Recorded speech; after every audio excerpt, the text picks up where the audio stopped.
assunto que nós temos para tratar essa noite aqui tem muito a ver com o que nós ouvimos há pouco a respeito da verdade. Eu acho que todos nós que aqui estamos, de uma maneira ou de outra, temos uma preocupação de saber a verdade. Será que não? E, afinal, onde está a verdade? Com quem está a verdade? Quantas religiões com a Bíblia aberta pregando a verdade, só que de maneira contraditória uma em relação à outra? E como é que fica aquela pessoa sincera que quer buscar a Deus, quer conhecer a verdade? Como é que ele fica no meio desta confusão toda? Então, esta noite nós vamos responder aqui algumas perguntas básicas para a nossa vida. Primeira pergunta: é importante conhecer a verdade?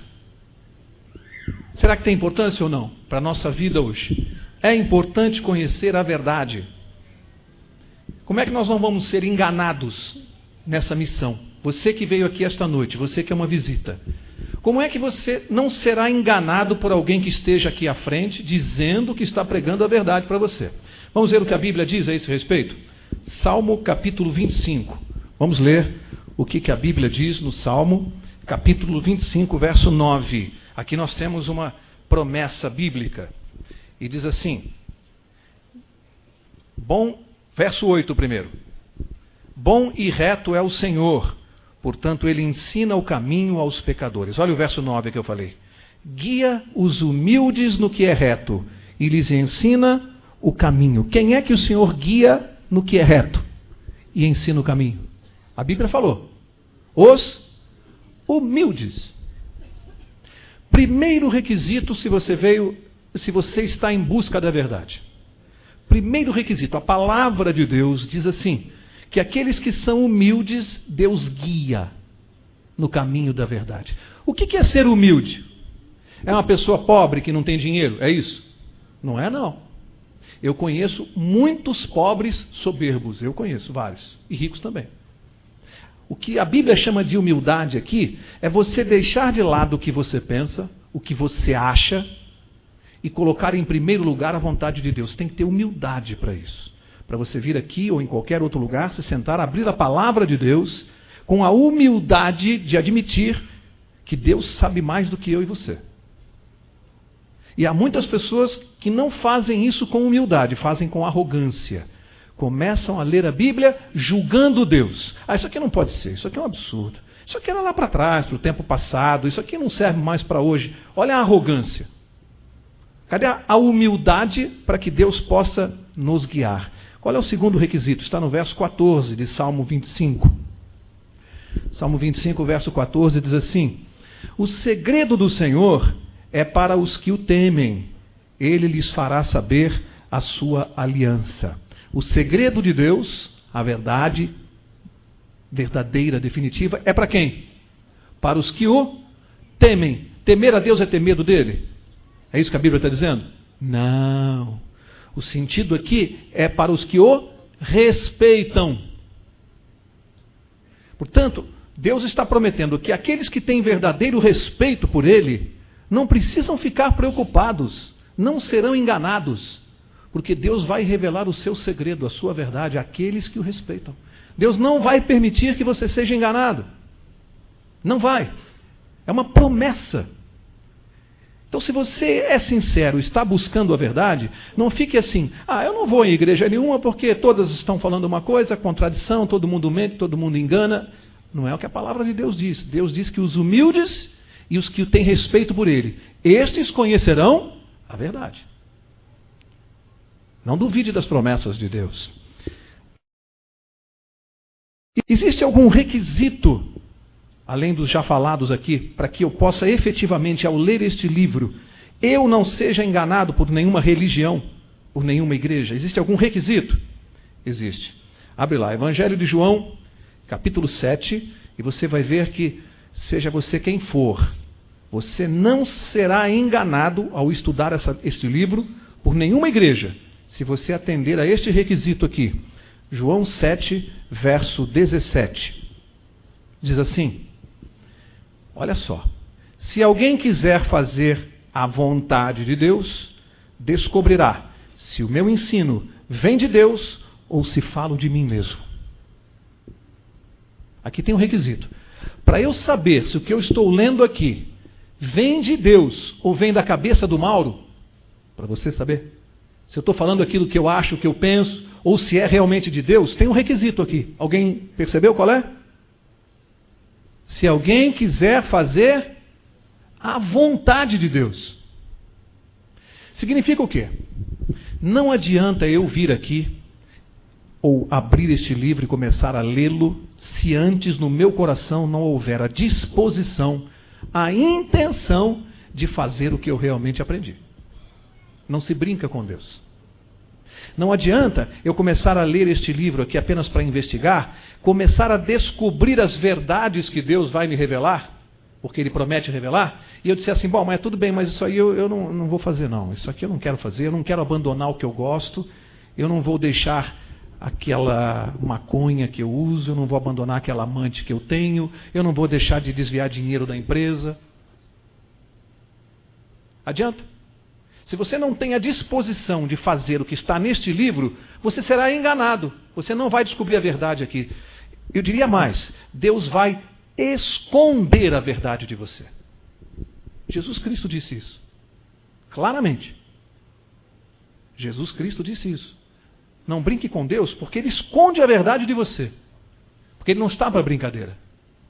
Deus conhece o coração. Ele sabe se eu estou estudando esse livro com a disposição de praticar o que ele vai me ensinar ou se eu estou brincando. Esse é o problema. Então, se há alguém que não tem essa disposição no coração de fazer a verdade, de cumprir, para que você quer descobrir a verdade? Qual a importância? Se você não vai fazer, seja ela qual for. Por que Deus vai te revelar uma verdade que Ele sabe que você não vai fazer? Não há nenhuma razão. Qual a importância de conhecer a verdade? Existe alguma importância? Que alguém poderá pensar assim, bom, então não devia nem ter vindo. Será que é importante conhecer a verdade? Você está em João 7, João 8, verso 32, e Jesus diz aqui algo extremamente importante.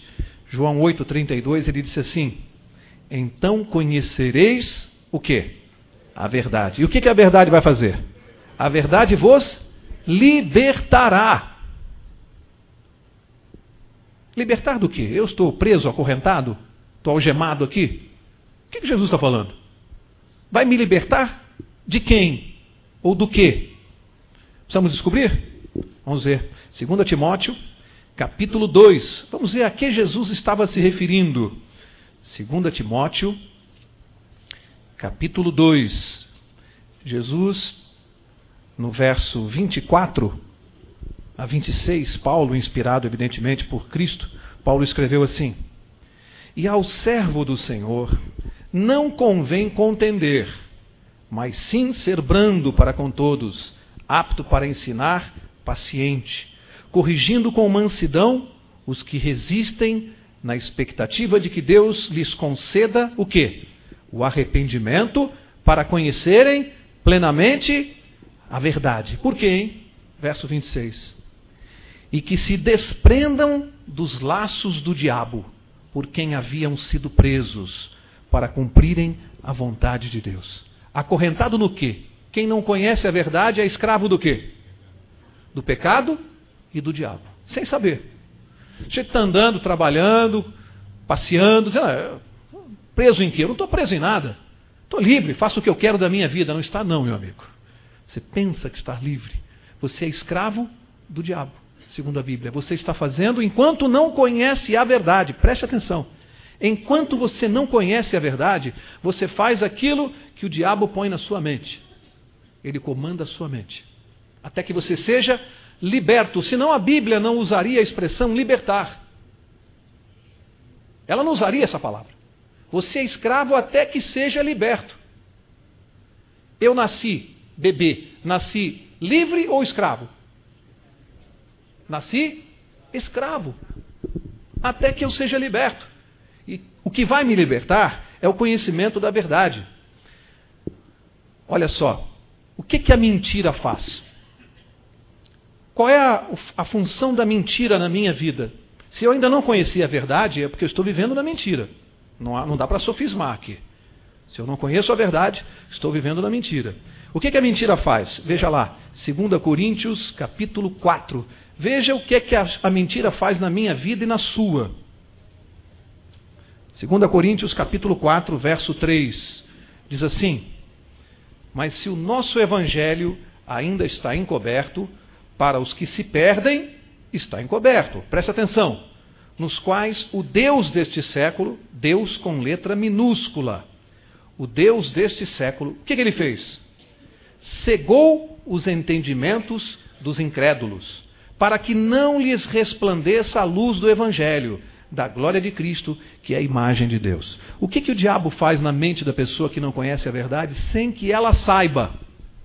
Ela nem sabe. Isso é um processo espiritual invisível que ela não sabe. O que o diabo faz?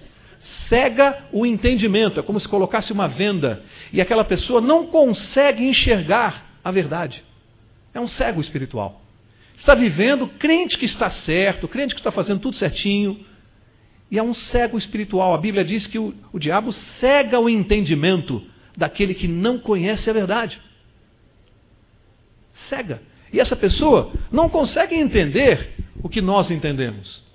Olha para nós, que seguimos a Jesus, e acha que nós somos uma cambada de fanáticos. Para eles, todos nós somos malucos, radicais, porque eles simplesmente não conseguem entender. E não adianta você julgá-lo nem criticá-lo, não faça isso, porque está além da força dele, da capacidade dele. Ele está cego, ele precisa ser liberto. Não julgue essa pessoa.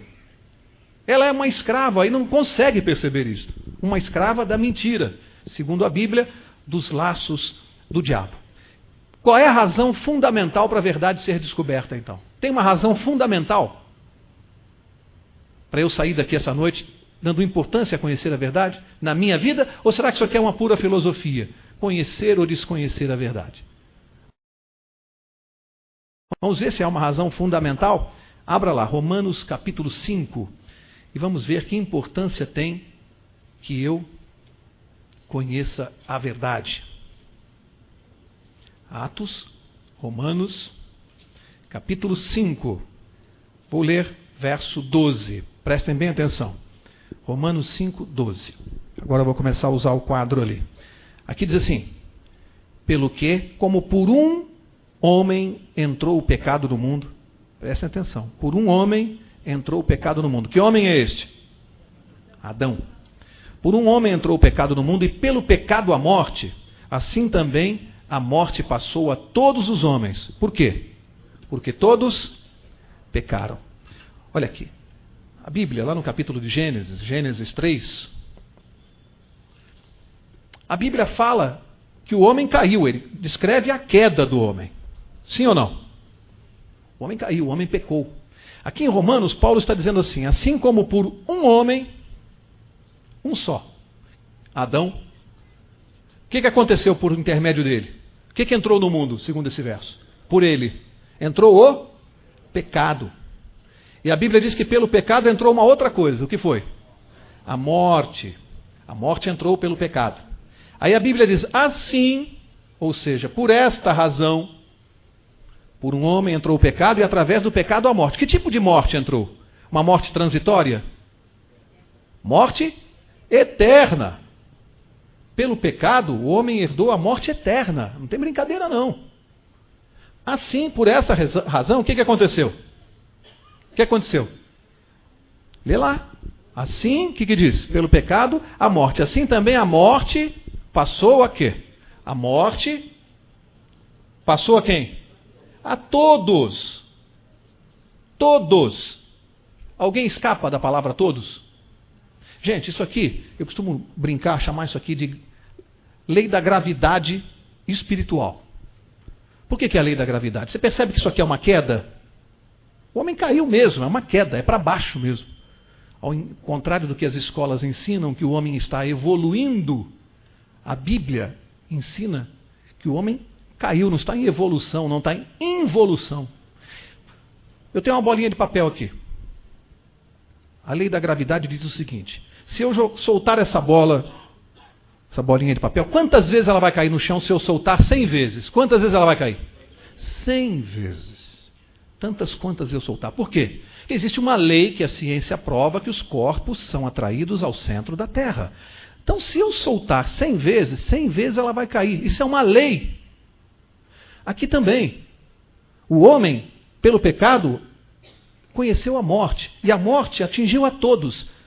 Quantas pessoas nascerem no mundo, quantas vão morrer? Todas. Não tem jeito. É uma lei. O pecado atingiu a toda a humanidade. Pelo pecado, a morte nos atingiu a todos. Significa que quando eu nasço, quando uma criança nasce, ela nasce salva ou perdida? Como é que ela nasce? Perdida, gente. Ela nasce e vai viver algum tempo até que a morte eterna a tire daqui. Ela nasce perdida. Ela nasce com 20, 30, 50, 80 anos de vida. Uma vida com essa qualidade que nós estamos vivendo aqui. E nada mais. Ela nasce perdida. Bom, qual é a solução de Deus para esse problema aqui? Vamos ver se Deus deu alguma solução para esse problema aqui. Alguém pode perguntar, alguém pode fazer uma pergunta aqui. É justo isso aqui? Que a Bíblia está dizendo que pela decisão de um homem, Adão, que me representou, que te representou, pela escolha errada que ele fez, o pecado entrou na natureza humana. E assim o pecado atingiu a todos, como um vírus que entra no sangue. A decisão foi dele. E eu que estou aqui embaixo, dentro do todos, eu fui atingido. Eu pergunto, é justo isso? Eu não poderia dizer a Deus assim, Senhor, mas isso não é justo. Porque se eu estivesse no lugar de Adão, eu não teria escolhido desobedecer o Senhor. Não é justo que eu herde a morte eterna, eu que não participei da decisão. E Deus é acusado de ser injusto. Por quem? Por Satanás. Deus é acusado de ser injusto. E aparentemente, isto aqui parece uma grande injustiça para todos nós. Vamos ver qual é a solução que Deus tinha para resolver esse problema? Abre lá agora, 1 Coríntios, capítulo 15. Vamos ver como é que Deus ia resolver esse problema. 1 Coríntios 15. Vou ler o verso 21. E diz assim: pois assim como a morte veio por um homem, também a ressurreição dos mortos veio por um homem. Pois assim como todos morrem em Adão, não foi o que nós lemos? Todos morrem em Adão, assim também todos serão, o que diz a sua Bíblia? Vivificados em Cristo. Opa, Deus está propondo uma troca. Pela decisão de um único homem, a humanidade toda herdou a consequência da má escolha que ele fez, a morte eterna. Deus tinha um plano para resolver isso. Envia o seu filho a este mundo, como um ser humano, na carne humana. Foi tentado por tudo, de todas as maneiras, e a Bíblia diz que ele nunca pecou. Pergunto, Jesus estava dentro desta consequência aqui do pecado, a morte? Ele estava, valia para ele isso aqui? Porque ele foi o único que não pecou. Isto aqui não poderia se aplicar a ele. Essa pena não se aplicava a Jesus. Mas Jesus foi morto na cruz. A pena era dele? Ele estava pagando uma penalidade que ele merecia? Ele pagou a pena de quem? Faz assim com o dedo, ó. Deus está propondo uma troca. Foi isso que a Bíblia diz. Assim como pelo erro de um, todos herdaram a consequência, pelo acerto de um homem, um só homem. Quem é esse homem? Jesus Cristo. O que a Bíblia diz? Todos podemos herdar o quê? O quê? A vida eterna. Pelo acerto de um só homem. Satanás, quando conheceu o plano da redenção, provavelmente se apresentou e foi reclamar com Deus. Que negócio é esse? Isso não é justo. Deus perguntou, não? Um só tomou uma decisão errada, a humanidade toda herdou isso. Não é justo que pelo acerto de um, toda a humanidade possa herdar o que ele fez? Mas não é isso que a Bíblia diz. A Bíblia não diz que toda a humanidade herda o que ele fez. Vou provar para você. Abre lá Romanos capítulo 5. Volta lá. Não é isso que a Bíblia está dizendo, não. A Bíblia está dizendo uma outra coisa. Romanos capítulo 5, eu vou ler o verso 19. Romanos 5, verso 19 diz assim: pela desobediência de um só homem, quem é este homem? Adão.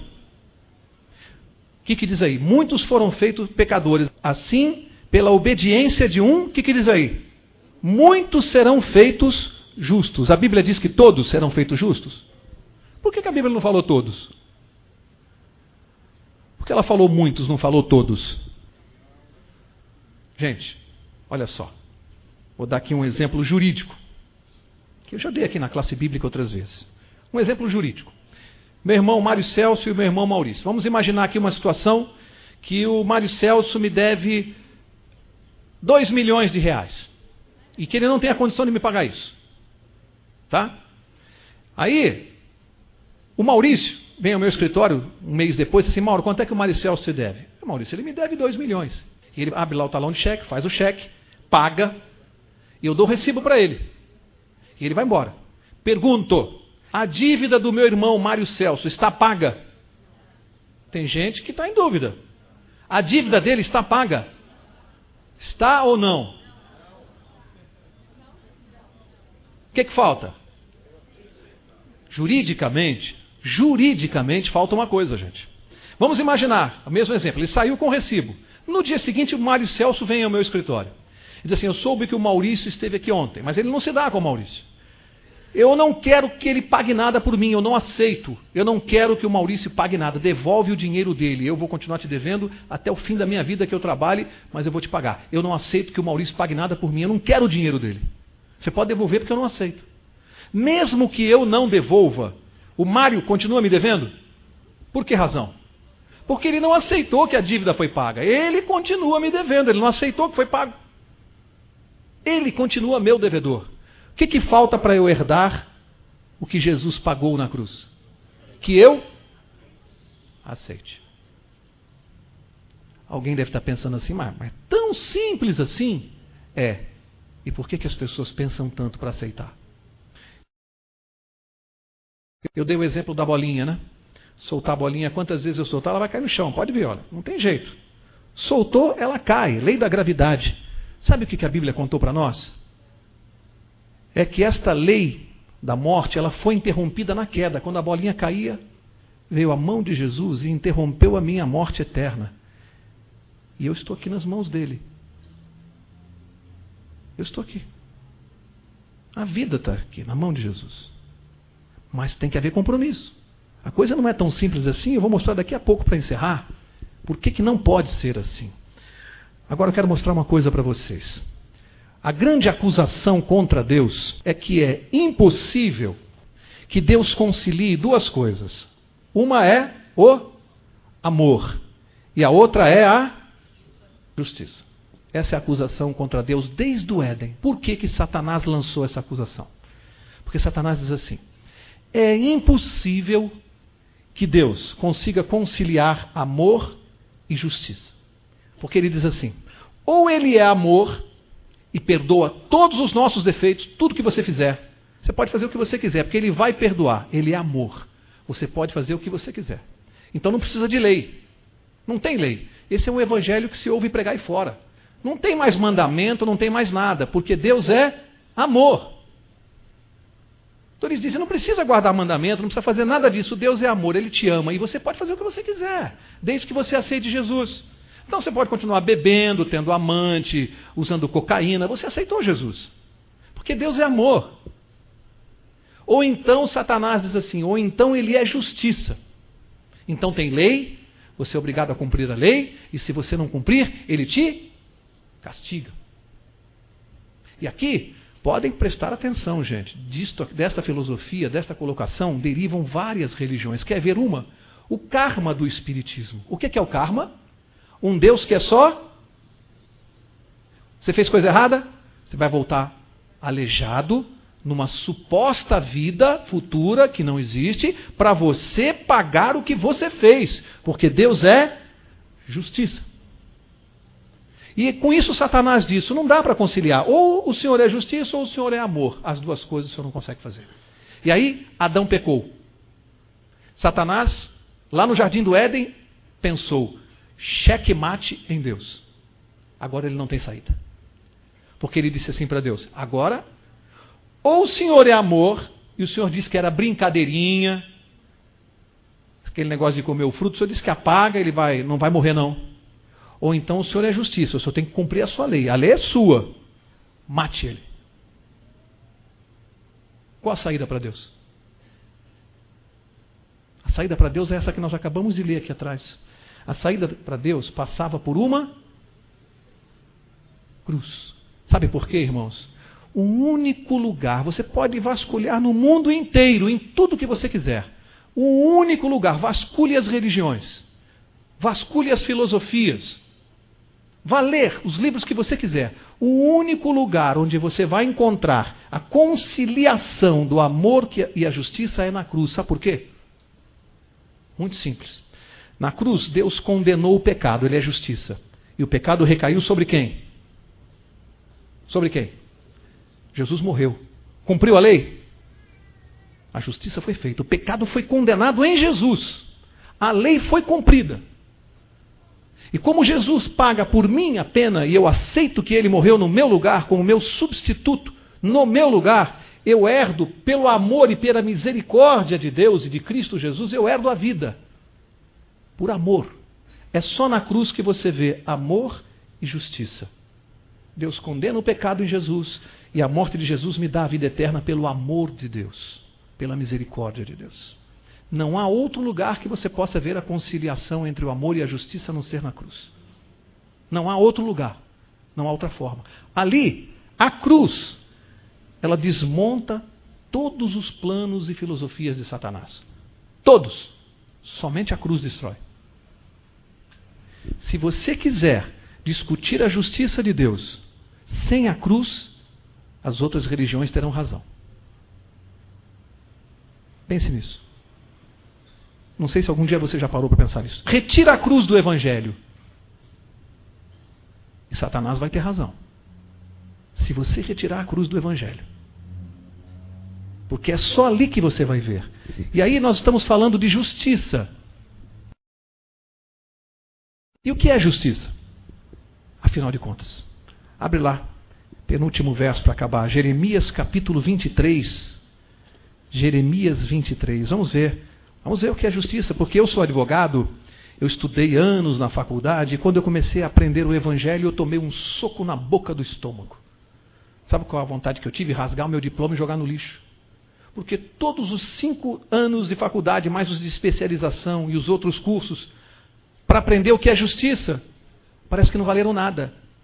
Porque vem a Bíblia e diz assim para mim, como advogado, Jeremias 23, verso 6, nos seus dias Judá será salvo, Israel habitará seguro. Este será o seu nome, com o que o nomearão, o Senhor, nossa justiça. Eu aprendi que justiça era uma coisa, um bem a ser atingido. Foi isso que eu aprendi na faculdade. Mas vem a palavra de Deus e diz assim, não é não. A justiça é uma pessoa. E aí quebra as pernas da gente. A justiça é uma pessoa. Não é um bem a ser alcançado. Não é algo que eu possa fazer de bom. A justiça é uma pessoa.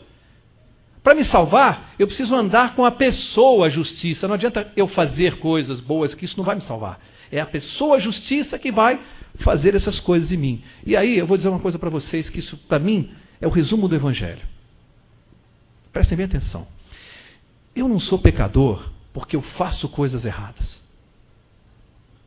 Não, não é isso. Eu faço coisas erradas porque eu sou pecador. É diferente. Eu vou repetir. Eu não sou pecador porque faço coisas erradas. Eu faço coisas erradas porque sou pecador. Então o meu problema não é mudar o que eu faço. O meu problema é mudar o que eu sou. Quem tenta mudar o que faz, vai continuar numa religião que não vai dar em nada. Você vai sofrer, você vai sair da igreja, você vai continuar dizendo, eu não consigo, o pecado me vence todos os dias. Porque você quer mudar o que você faz. Você tem que mudar o que você é. Você consegue fazer isso? Você não consegue mudar o que você é, porque isso é uma questão de natureza. Você precisa de um milagre. Eu quero ler o último verso dessa noite. Gênesis, capítulo 17. Último verso. E esse verso é tão importante, eu nunca mais me esqueci dele. Gênesis, capítulo 17, verso 1. Olha o que Deus está dizendo para um homem com mais de 100 anos de idade. É uma loucura isso aqui. Olha o que Deus está dizendo para ele. Quando Abraão tinha 99 anos de idade, apareceu-lhe o Senhor e lhe disse: eu sou o Deus Todo-Poderoso. Presta atenção aqui. O que Deus disse? O que Deus disse aí? Anda na minha presença. Olha o que Deus disse para Abraão. Anda na minha presença. O que mais que ele disse? E ser perfeito. Isso aqui é uma regra para a vida de qualquer cristão. Anda na minha presença. Está falando de quê? Relacionamento. Relacionamento com Deus. Anda na minha presença. Vem se relacionar comigo todos os dias. Leia a minha palavra, ore e converse comigo. Ande na minha presença. E ser perfeito. Isso aqui o que é? Comportamento. As pessoas que entendem isso não sofrem mais. Porque as pessoas querem ler esse verso diferente, pelo contrário, pelo inverso. As pessoas querem entrar na vida cristã assim. Seja perfeito, depois você entra na casa de Deus, na presença de Deus. No estado que você está de pecado, você não é digno de Deus. É isso que as pessoas pensam. Eu preciso me modificar para ser digno de Deus. Deus está dizendo assim, você não vai conseguir nunca. Anda na minha presença, relacione-se comigo e eu vou fazer você perfeito. Eu vou mudar o seu comportamento. Aqui é comigo, eu que tenho que me relacionar com Deus. Aqui é comigo. Aqui é com Ele. Quem muda o meu comportamento é Deus. Então, se eu ando fazendo besteiras na vida, sabe o que significa? Que eu estou mal de relacionamento com Deus. O resultado é o comportamento, desemboca lá no comportamento. O termômetro só mede a febre, mas não cura a infecção. O resultado é isso. Se eu quero melhorar isso aqui, só tem uma saída. Relacionamento com Deus. Essa experiência que nós vimos aqui. Jesus vai mudar o meu comportamento. Que Deus abençoe a cada um de vocês, que nós possamos levar para casa esta mensagem de Cristo, que você não continue lutando sozinho para modificar a sua vida, as suas dificuldades, os seus defeitos espirituais. Não lute, não tente mudar. Você não vai conseguir. Busque a Jesus. Relacione-se com Jesus. E você um dia vai vir aqui contar para nós a diferença que isso fez na sua vida. Que Deus abençoe a cada um de vocês.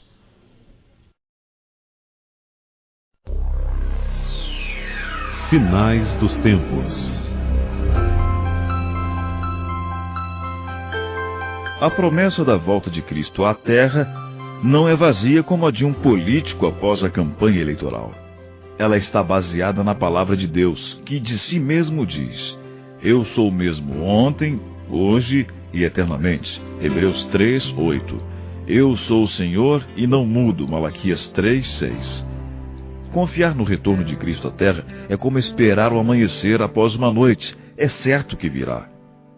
Após a ascensão de Jesus, os anjos confortaram os discípulos com a promessa: homens galileus, porque Jesus, que dentre vós foi recebido em cima no céu, há de vir, assim como para o céu o vistes ir.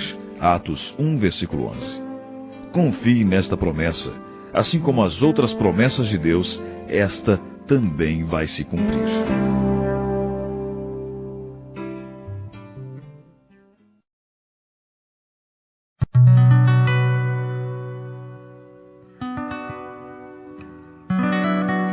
O único lugar, você pode vasculhar no mundo inteiro, em tudo que você quiser. O único lugar, vasculhe as religiões, vasculhe as filosofias, vá ler os livros que você quiser. O único lugar onde você vai encontrar a conciliação do amor e a justiça é na cruz. Não há outro lugar que você possa ver a conciliação entre o amor e a justiça a não ser na cruz. A cruz, ela desmonta todos os planos e filosofias de Satanás. Todos. Somente a cruz destrói.